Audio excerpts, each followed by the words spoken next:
Well, good evening and welcome to Tucker Carlson Tonight.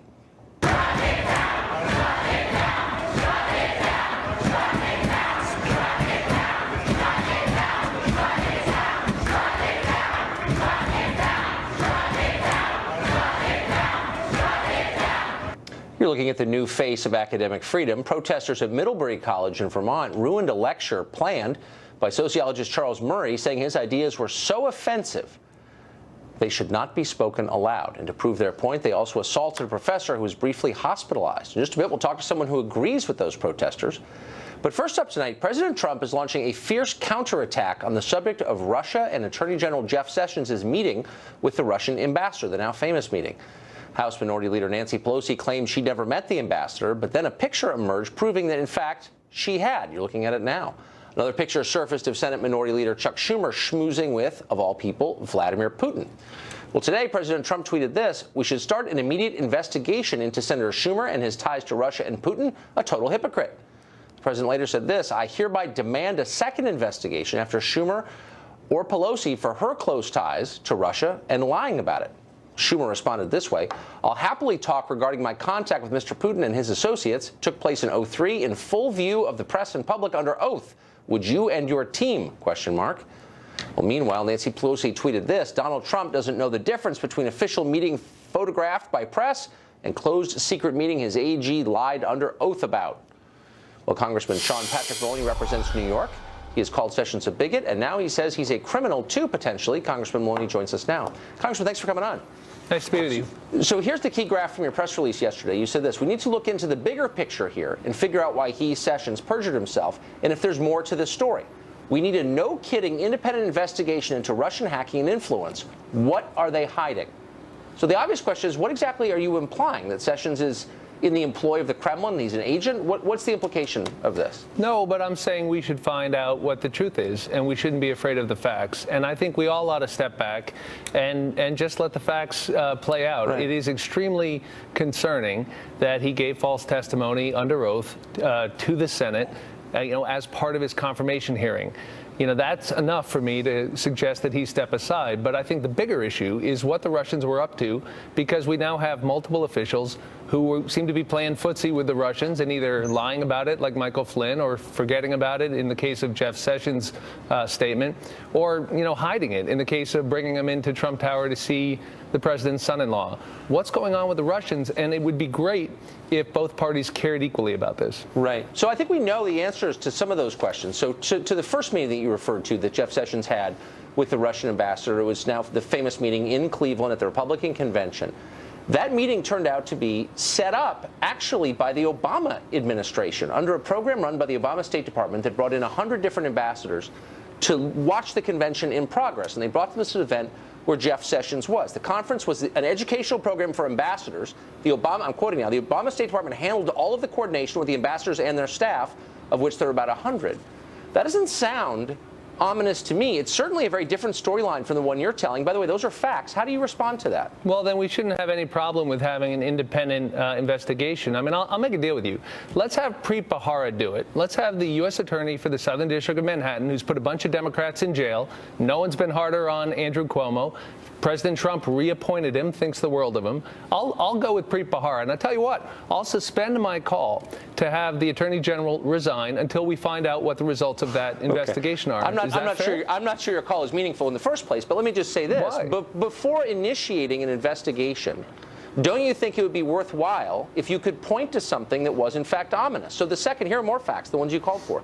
I think it's ominous that we have now multiple Trump officials in communication with the Russians about Ukraine and sanctions. You're going from specifics. No, I've seen this too much. You're going from specifics. We're talking about Jeff Sessions here, sure, the Attorney General, whose resignation you've called for, and you're making a general statement. Let's get back to the specifics and the facts that you originally called for. So the second meeting took place in his office. Present at that meeting, and no one disputes this, were two retired U.S. Army officers, colonels, both of them.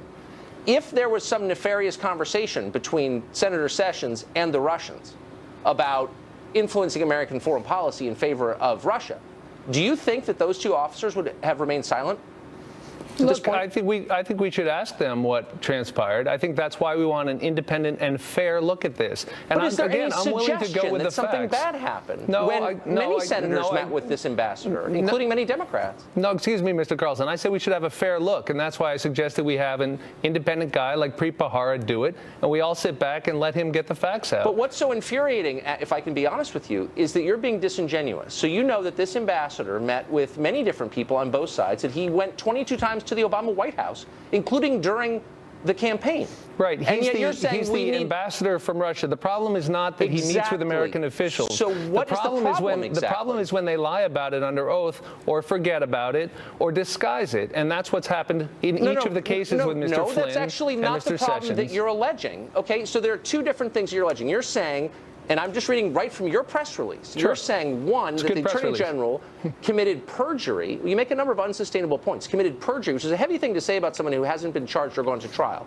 adjudicated or convicted. Right, that's what we call lying under oath with intent. Okay, but perjury is a very specific crime that you're alleging, and you know as well as anybody that he would not be convicted in court of that. Oh, and by the way, hasn't been. Oh, no, I don't. I think there's more than enough evidence to convict him. Okay, but you're saying more. I mean, you know, this is a theoretical conversation. What's not a theoretical conversation is the next part of it where you say, what were they hiding? And I'm just asking you as an adult American who's watching this open-mouthed, wondering, what is this about? What are you alleging? Do you think that the Trump administration worked with the Russians to throw the election in favor of Trump over Hillary? Is that what you're like? What are you saying exactly? What I'm saying to you is that there is more than enough here that all Americans who care about our country should want to get to the bottom of it in the most fair way. And I think that the most fair way to do that is to find out why there was a systematic effort that we know existed to influence our elections. That's not in dispute, right, Tucker? I mean, you don't dispute the finding of the intelligence agencies. So we know the Russians were up to this. I dispute your characterization of it. Well, because, my characterization is we should find out the facts. I don't know why you dispute that. The facts are these. We can't point to a single instance where the Russians spoke to anyone affiliated with the Trump campaign that we know of about changing the outcome of the election. A. B, we can't point to a single data point that shows that Russian influence affected the outcome of the election. Am I missing something? Do you have facts that you haven't shared? I didn't say that, but I'm happy to let an independent investigation look at that. But I think what we do know is that they were intensely concerned about sanctions related to their activities in Ukraine.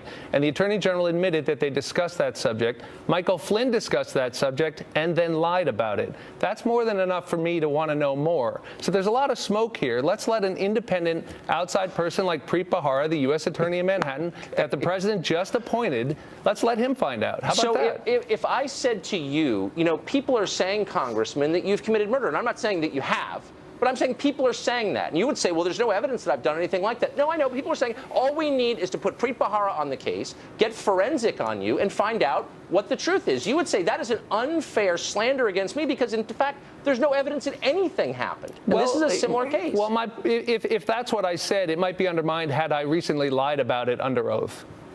And that's, I guess, the point. Is not that people meet with the Russian ambassador. Like, I know Chuck Schumer ate a donut with him. The point is he didn't lie about it under oath. But and I guess we're wondering disingenuous. why. I'm not being disingenuous. Yes, you are. I will follow the facts. I will come back on this show. Have you watched the tape? I will come back on this show, and I will admit that I was wrong. If we can have a fair and neutral examination, we need an independent look at what happened. Why are you afraid of that? What I'm amazed by, I mean, there was a time when conservatives didn't laugh about the Russians trying to influence our country. When there was a time when people took that Democrats were calling for war with countries on the basis of no evidence of wrongdoing. I'm not calling for war. Well, you had two senators in your party yesterday.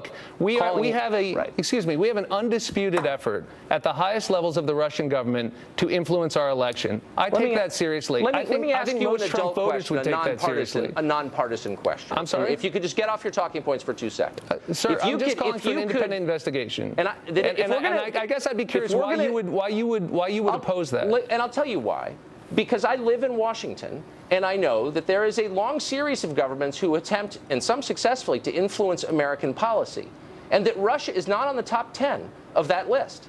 And so I don't believe that your concern is sincere I believe this is a purely partisan effort to take out certain members of the administration. And you know perfectly well it is. And so it's a little frustrating to sit and look at you hiding behind the pretense of objectivity. When that's, do you think that Russia is in the top 10 of countries? Name countries that influence American policy. Well, let me tell you. Let me tell you how it looks like when you don't live in Washington, because some of us don't. I live in New York, and we have a U.S. attorney here who I trust, who the president just appointed. In Washington, D.C. So I'm willing to let the president's appointee, as the U.S. attorney in New York, take a look at it. And the fact is, there is so much smoke here, and Russia is a grave threat to the United States. Name one specific way that the Russian government influence the outcome of this election. You didn't hear me say one. that, so please don't set up that straw man, Tucker. I didn't say that. You said about 9 times that all Americans should be concerned and that all of us who care about democracy ought to want to know more. Give me one example, one indication that they affected the outcome. You don't have That's not the standard, sir. That's not the standard that they affected the outcome. No. Hey, if somebody takes a shot at my head and misses, I'm still going to care about it.